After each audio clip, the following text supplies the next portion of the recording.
Hi everyone, Rhonda from Rhonda's Tri-RRR-tistry here.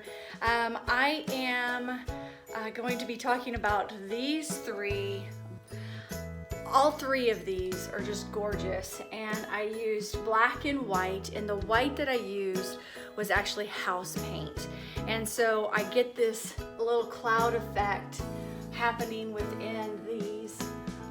And I just love how they all kind of go together. And if you love black and whites, you're gonna love this video. Don't forget to subscribe and to click that notification button and comment down below. Tell me what you think, tell me what you like, what you didn't like about it, what you'd like to maybe see next time.